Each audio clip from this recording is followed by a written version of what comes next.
welcome to the Trail Island podcast. It's another Wednesday and another episode. I'm your host, Alex, and I'm joined by... Matthew. And Steve. Yeah. Matthew, can you hear me okay? No, I can hear you. Your voice is silky smooth. Why are you sitting that far down the beach, though? I haven't been able to shower for a long time, and I didn't want to offend anyone, basically. Oh, Yeah. That's probably valid. Steve, you're doing all right? I haven't showered in a while, but I'm happy to share. No, it's fine. I just want to move on from whatever's happening over there. I mean, it's a bit hard to see from how far away I am, but I think we've reached a bit of a milestone, haven't we? We have. We've reached a Trail Island milestone. We're still alive for it as well. Which is fantastic. And all our lawsuits are now settled. Yes. And with thanks to you, the listener, we are celebrating our 20th episode. Huzzah. Oh, fantastic. Which is very exciting. It's exciting. Who would have thought it? What are we going to celebrate this episode with, though? Well, I don't know if it's a celebration because I'm really sad after watching it. Yeah.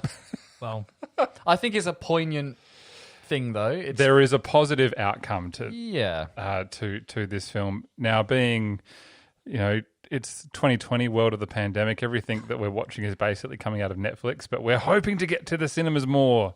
I think I've been to the cinema like twice this year. Yeah. Well, if they stop delaying things... Well, look, we were talking about this before we started recording. It is valid that they are delaying cinema releases, but it's going to be a while, I think, before we get back to a proper... I think we're almost 3 out of 3 or 4 out of 4 for movies being delayed that we were excited for in that bonus chat that we did. Unfortunately, yes. But this one is not delayed because it's been released. Who would like to do the intro to this film? Oh, I wouldn't mind if that's right. Please, go ahead. So we are going to be talking about the Netflix documentary, David Attenborough. I've forgotten the title of it. It's David Attenborough's... A Life on Our Planet. A Life on Our Planet. Right, we've got rather different program for you. I am David Attenborough, and I am 93. I've had the most extraordinary life. It's only now that I appreciate how extraordinary. The living world is a unique and spectacular marvel. Yet the way we humans live on Earth is sending it into a decline. Human beings have overrun the world. We're replacing the wild with the tame. This film is my witness statement and my vision of the future. The story of how we came to make this our greatest mistake. And how, if we act now, we can yet put it right.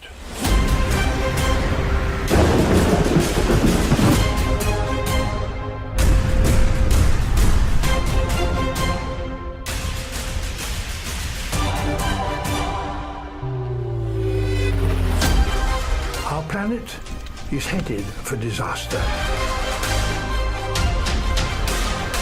We need to learn how to work with nature rather than against it.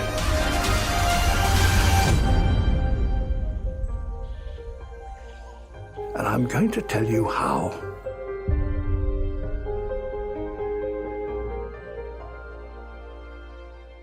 That gave me chills, that trailer. Has David Attenborough now used like every combinations of the words life and planet and all that for his documentary? Well, two very different reactions to that one. He's allowed to, Steve. He's allowed to. He's a good-looking 93-year-old. Oh, he's doing very well for his age. I would like to just, if I may, start this conversation with a question.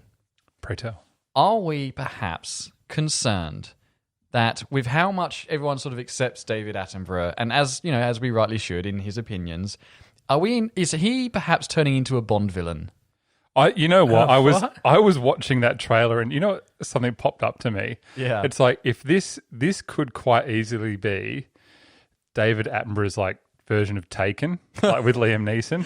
Like he's about to take out humanity because he's angry with how everything is going. Right. I could honestly see like a Hugo Drax style Bond villain who's going to because overpopulation is a crisis we're facing on this planet, and he goes into that. It's like, and he does kind of say like, we need to have less humans, and he's like, is he going to turn into do we need like Sean Connery to come down and take this guy out? Like, what's going to happen? I was really disappointed that he really didn't like explicitly say that we need a population goal, because like he's skirting the issue a lot. Well, because it's a pretty heavy statement just to say, hey, we need to do like it's a really horrible thing to say. Bit too soon during a pandemic as well. Well, look, I hate to like I should say I have a lot of respect for the guy. I did have one of those really sort of dark comedy moments watching this. So I thought, I guess he's kind of pleased that we're having, because he does in this film, he goes on in the reason that we're thriving so much is we've actually conquered most diseases until obviously COVID came along, and so I was like, oh, I guess you could, small wins for you, Attenborough. Did concentrate on population control, which I think in the context of what he's trying to talk about in this film, really does make sense, and I suppose it's a good opportunity to say what the documentary is about. Yeah. Well, yeah, he certainly, in the trailer we see that there's a real question and answer that he's presenting to us, the viewer, where he's saying these are the problems and these are the questions that humanity is facing. For us to survive, there are things that we need to do. And in the trailer, he says, I will tell you the things that we can do to make the planet better. And in the film, he does address those things. Yeah. But it certainly drives you to the point where you're like, you have no other option but to do what he says in this. Well, he does make some really compelling and he arguments. makes some very compelling arguments. I watched this with my parents and my sister, and we were basically, this dropped on Netflix after we'd had dinner and a couple of drinks. And sort of my sister said, oh, there's a notification, this has just dropped on Netflix, we should watch it. So I had a couple of beers, and I have to admit, watching this and some of the more horrific kind of animal footage where you really feel for animals in danger and stuff, I was like, oh, this is really sad.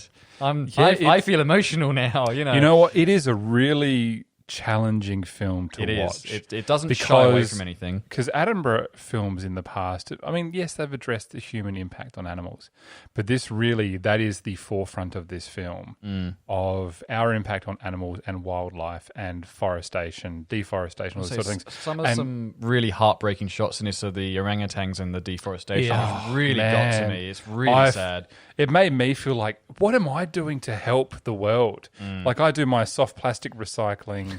We recycle sort of things. We do so much to prevent as much waste going to landfill. We put stuff in the compost, and we've got our worm farm.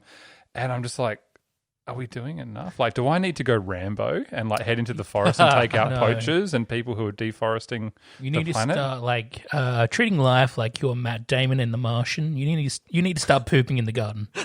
You know what? Hey, I'm ahead of you, Steve. Yes. Here we go. It worked for him in the film. Why can't we all do that? Yeah, it's just potatoes left, right, and centre out there, I tell you. Potato famine. You think about other Attenborough films that we've seen, and we've grown up with them. Absolutely. The dude's 93 now. That's the thing, but he has earned our trust. Yeah, that's because right. he's always been there doing, fighting the good fight, if you will. Yeah. And so he's not like part of the furniture, but you do. I was thinking, obviously, this is a piece of entertainment, that it's a documentary.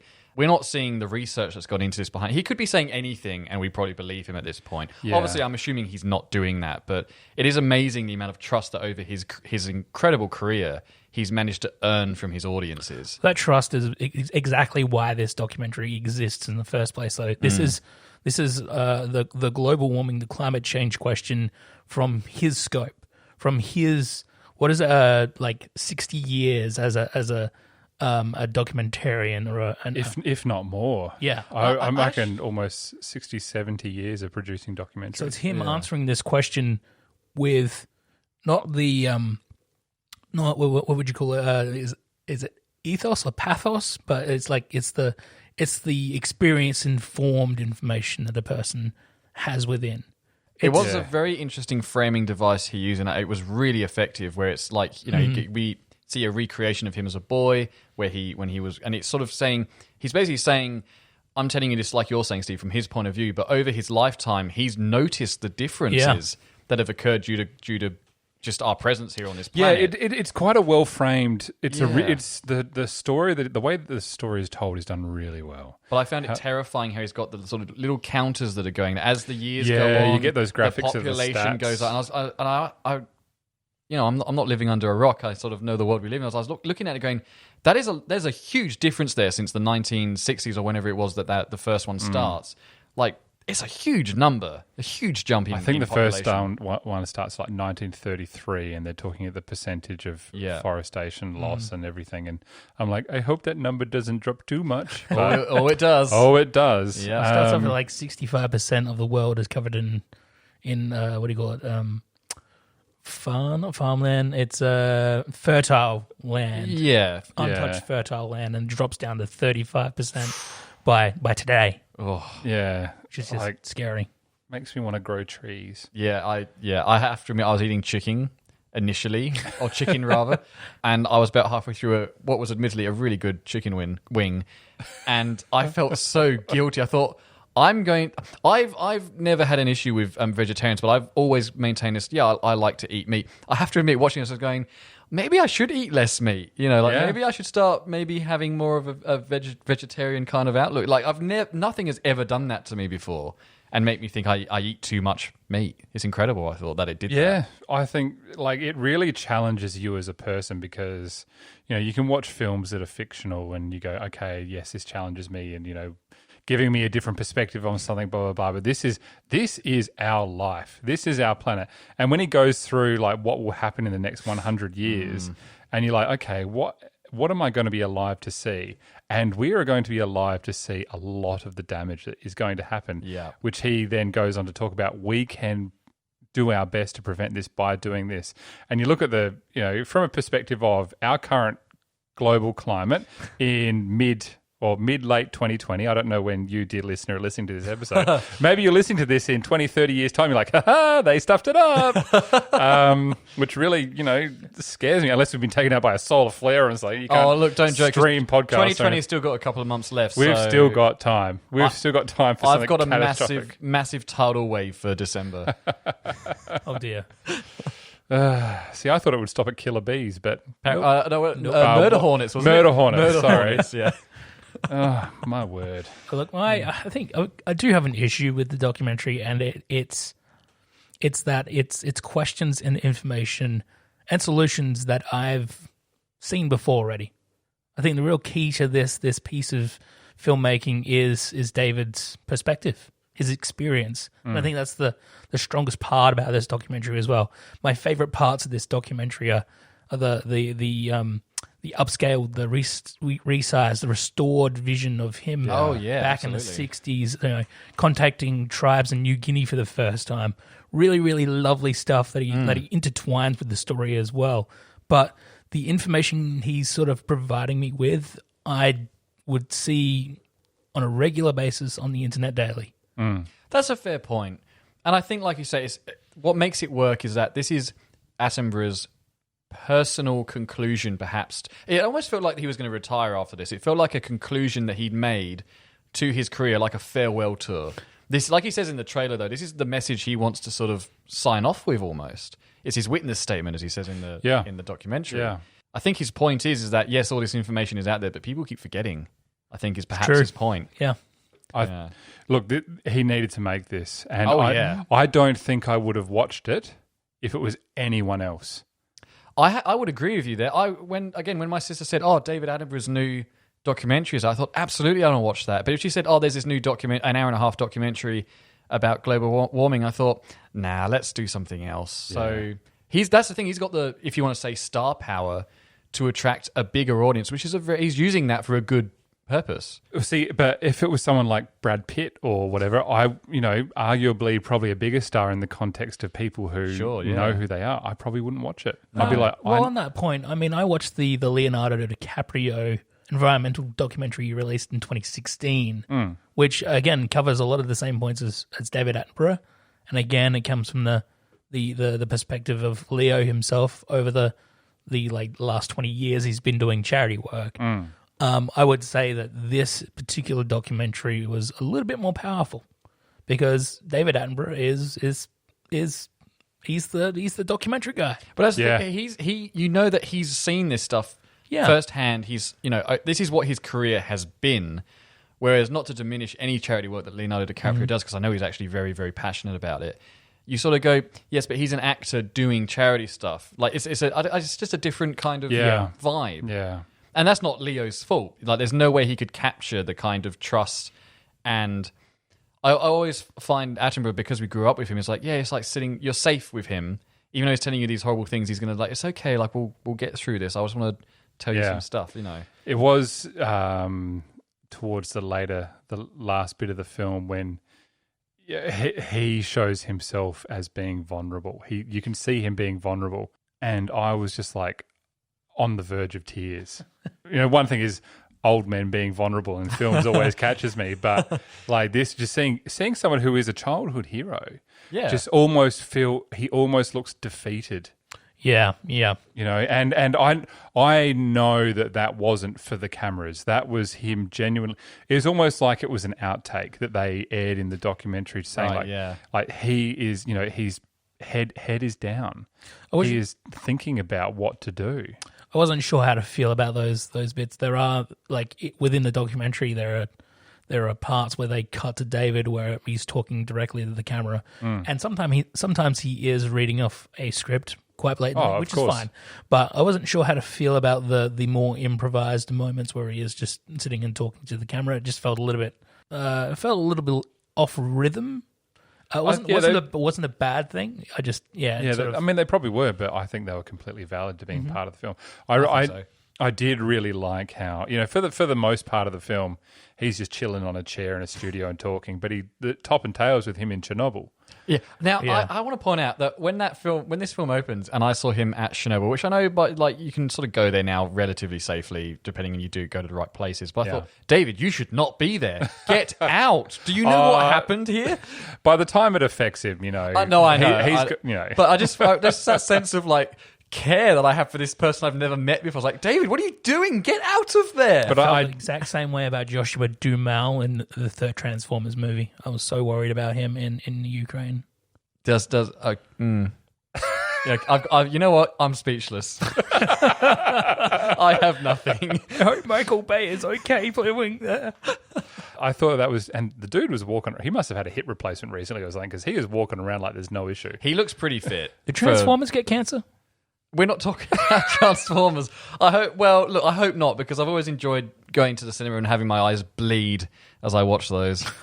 Anyway, back to our hearts in this. Unlike our hearts, our heartstrings were absolutely pulled in this documentary. I hate seeing animals in distress. Like, I think we can all agree that's a horrible thing to say. The walrus. Yeah, it's just that was hard to watch. And this film is obviously deliberately done to make its point. But it's like, I hate seeing any kind of animal in distress. It's awful. The Chernobyl bits, they're the only sort of pieces sort of filmed specifically for this on location. Yeah, I think they use a lot of just stock stuff. I mean, they would have hundreds of thousands of hours of vision. Well, he only recently finished Planet Earth 2 and Blue Planet 2, didn't he? I think so. They would have had a lot of vision, plenty of stuff to get very through. Good 4K vision from that. Yeah, but it was lovely to have sort of this framing and using Chernobyl as sort of an analog for what we could face in the future.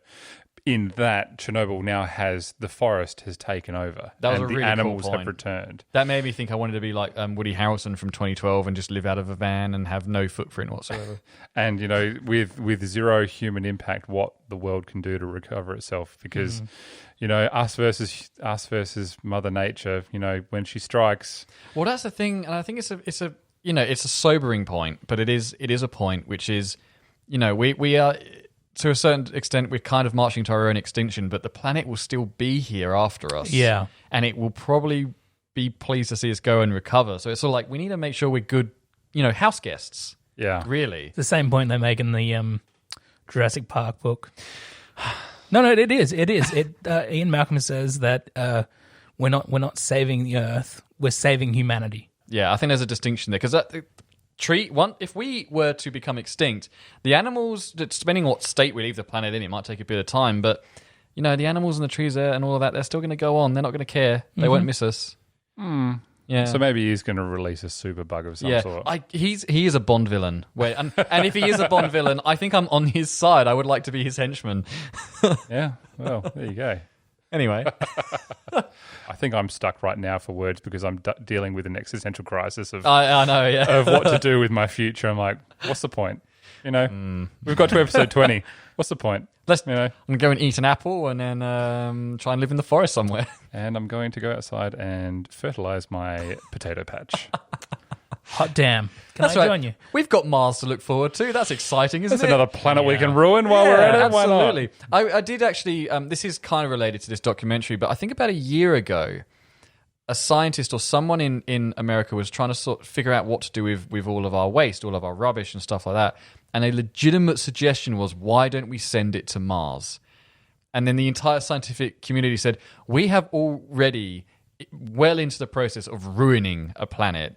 And you're suggesting that we now ruin another one that we're not even, what's the word, habitating? I think that's right. No, it's not. Is it? Habitating? Inhibiting? Inhibiting? No, that's just No.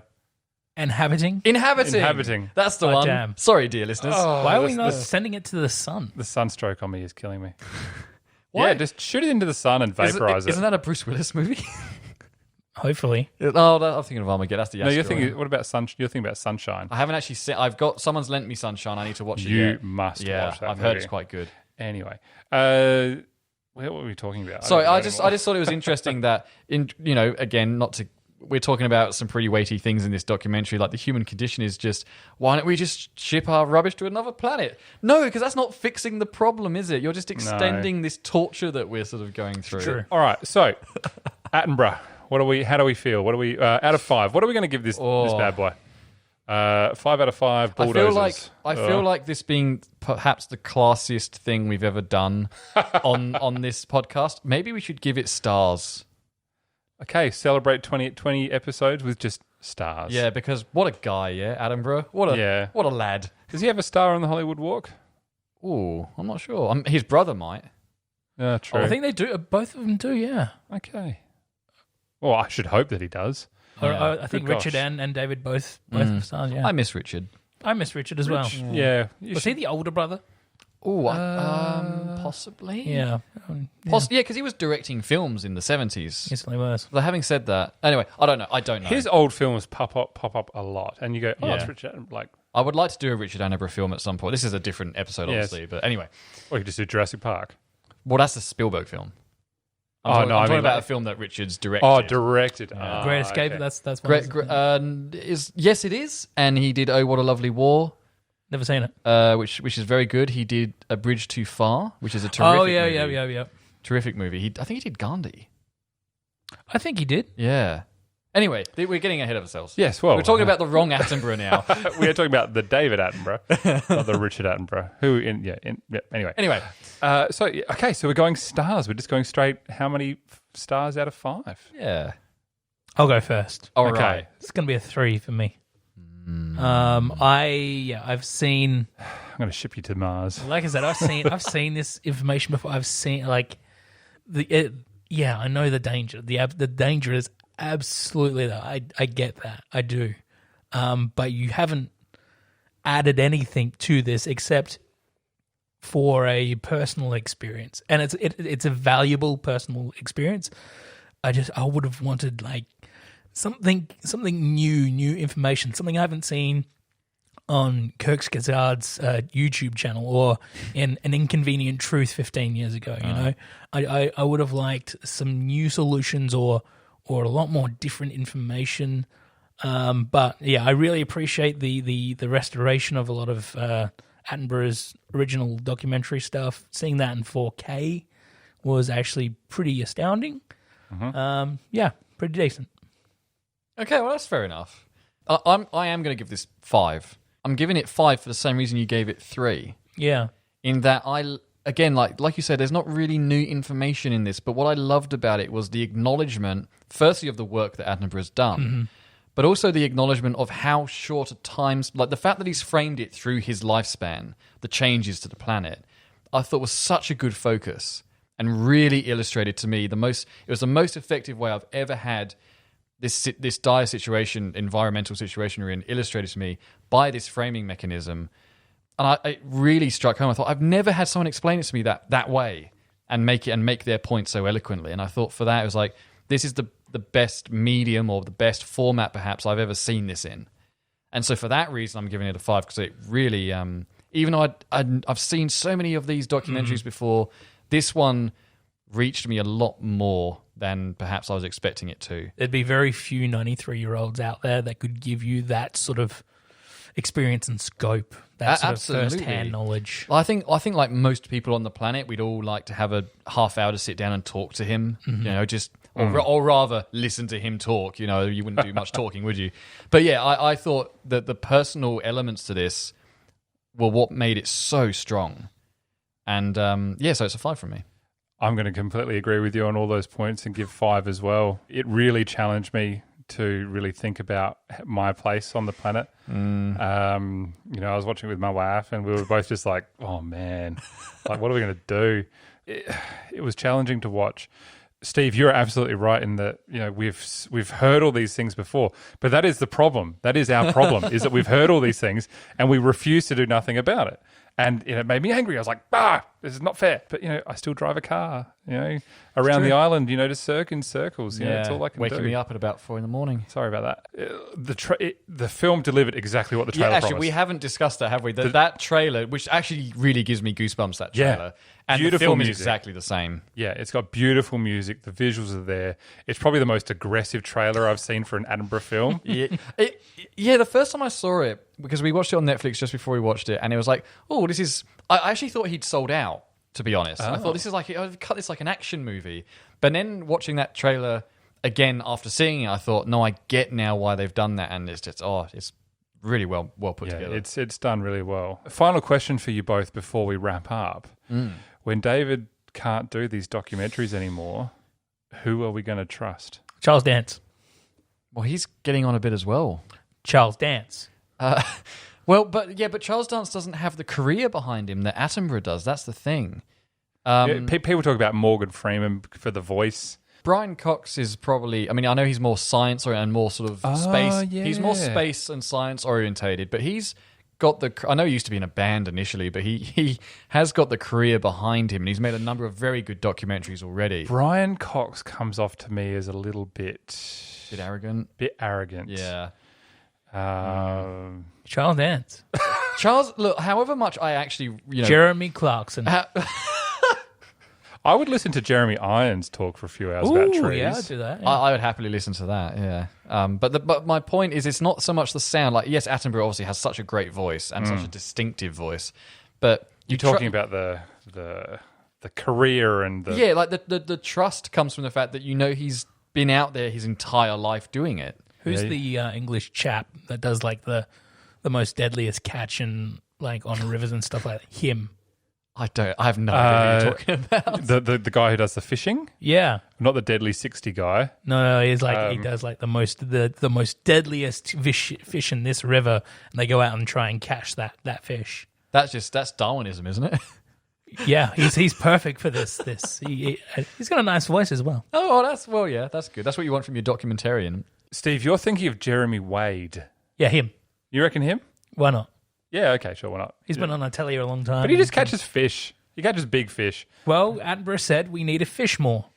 Well, we need to fish more responsibly. No, we need to fish responsibly. Yeah, fishing more is probably not great, but... And you know what? Recently, in an article I read something about, our local area off the island talking about restricting fishing and people up in arms about it, but I just watched a documentary. I was like, oh, well, people, you're just ignorant. Yeah. But it does make you feel that way, doesn't it? Yeah. I feel smart of having watched the film. Go and watch the film. If you've got Netflix or you can find it, watch the film. I have never felt like recommending something more strongly.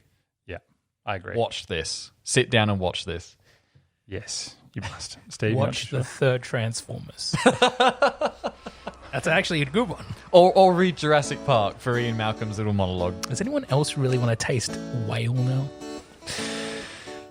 Hey, look, there's a theme music. Hooray. Oh, that's... Yeah. Well, thank you, everyone, for coming to the Trailer Island 13 out of 15. Boil them, mash them, stick them in a stew. Wow, now we're on Lord of the Rings? Hey, Alex, could you please get us out of here? Yes, gladly. What's our socials? We are the Trailer Island Podcast. You can find us at trailerisland.com.au. We've got a Facebook page. You can hit us up there for any suggestions. If you don't like us already on Facebook, like us on Facebook, because then you can just do whatever. It doesn't matter. There's also a Twitter at Island Trailer. We've got a hunt down with a harpoon that whale that's taken our Trailer Island tag.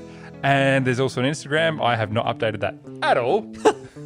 But yes, you can also listen to our episodes through the website, or you can find them wherever you're probably listening to this now. But tell your friends. If Attenborough, if you're listening, we'd like to talk to you. You know what, David? You can have the longest episode we've ever done. If you give us a buzz over the phone, we would love to chat to you. Our island is wheelchair accessible.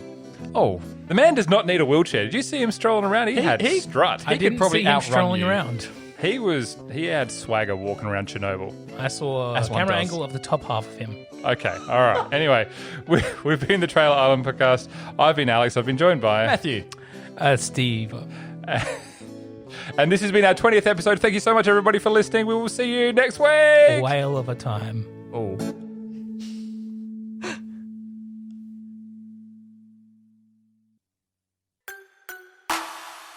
This is a Narrative Network podcast.